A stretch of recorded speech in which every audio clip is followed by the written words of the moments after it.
今だけ予定山ってこと？ごめんね。私が悪かったよ。言わないとや、藤見。こんにちは、もちこです。モネだよ。今回走る道路は、ニセコ町内を走る都道府県道。北海道道792号、ニセコ停車場線です。寿司、天ぷら、ニセコ。ちょっと違うよ。ということでニセコ町まで来たけど、札幌からだと結構離れてるんだね。だいぶ時間がかかった気がする。小樽周りで高速道路を走って2時間ちょっとだったかな。この先、信号付き交差点で左折してね。交差点からニセコ停車場線に入るよ。オッケー。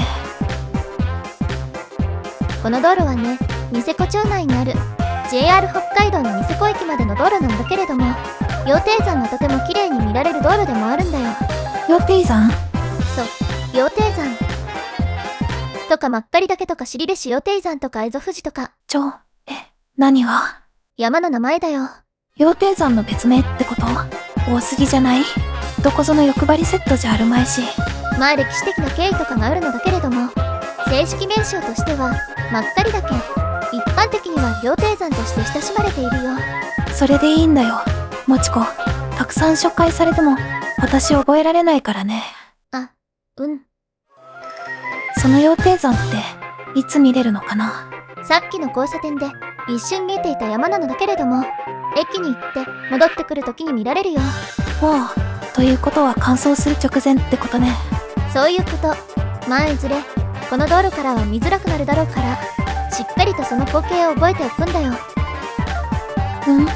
見づらくなる？今だけ羊蹄山ってこと？そんな今だけだぶちじゃあるまいし、さっきの交差点あたりには高架橋が建設される予定だからね。道路をまたぐ高架橋。赤井川村の道の駅に行くときに見た新幹線のあれね。ここにも通るのか。駅なし電車。その言い方やめて。しかも新幹線の高架橋じゃないよ。違うの？北海道横断自動車道のものだよ。黒松内町から根室市や網走市方面に行ける道路で、この辺りだと尻部市自動車道かな。横断歩道？ごめんね、私が悪かったよ。要するに高速道路がこの辺りを通るんだよ。あ、なるほどね。もちこ、これ駅じゃない？JR 北海道函館本線のニセコ駅だよ。じゃあ折り返して来た道を戻ろうね。オッケー。というか説明してないのによくここまで来れたね。途中の交差点で曲がる方向を教えてなかったのに。野生の勘だよ。私もそれちょっと欲しいかも。この道路もしかして短い？全長 2.822km しかないよ。まあ停車場線だからね。そっか、駅までの道路だもんね。道道66号、岩内東野線と部分的に重複もしているよ。岩内東野。岩内町から洞爺湖までつながっているとか。そうだよ。岩内町も洞爺湖も遠くない？結構距離はあるね。道道66号が 81km あるし。じゃあほんと一部分だけ重複してる感じだ。仕方ない。いいよもちこ。何が？このまま洞爺湖まで行っちゃうしかないよね。どうしてそうなるのさ。羊蹄山見たいでしょ？見たい。もう少しで見られるからね。ワクワク。そして見たら帰るからね。あれ、もちこ、正面に見える山ってもしかして。モネちゃん、そういうことだよ。羊蹄山の真正面に見られるちょうどいい塩梅の道路、それこそがこのニセコ停車場線なんだよ。なんてこった。まさかこんなにドンピシャな角度で見られるとは。なるほど、それで綺麗に見られるということね。まあここ以外にも見られる道道はあるけれども。例えばさっきの道道66号、岩内東野線とか。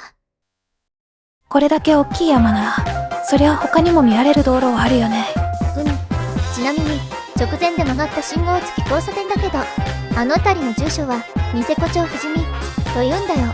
富士見、まさか羊蹄山が見えるからとか？そう言われているよ。富士山に似た羊蹄山、蝦夷富士、それが見える地域だから富士見地区。地名にするほど愛着があるというわけか。近隣だと倶知安町にも富士見地区があるね。なるほどね。山が見えるだけでもなんだか安心するよね。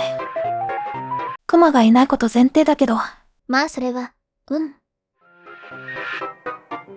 ことで、今の交差点で感想だよ。お疲れした。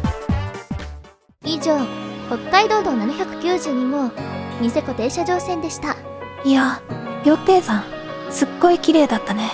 ニセコ駅の近隣には、旧関域道まったり線カリブト駅や停車台、蒸気機関車やニセコエクスプレスなどが見られる、ニセコ鉄道遺産群という展示場所があるよ。蒸気機関車、見たかったな。ところでまったり線って何？ニセコ駅と隣町のまったり駅を結んでいた路線だよ。もちろん、今はないけれども。そんなのがあったんだ。というかもちこ、道路に国家ができるって話だけど、完成しても、あまり見づらくならなさそうじゃない？どうして？確かに、交差点の近くは羊蹄山と被るけど、そもそも羊蹄山って大きいし、距離が離れれば、全然気にならなさそうな。確かにそうかも。今回はモネちゃんの言う通りだよ。とや、ということで、ご褒美としてスイーツを要求する。また今度ね。そんな、私のおかげで、誤情報を防げたというのに。それはそれ、これはこれ。ぐぬぬ、その今度は一体、いつなのか。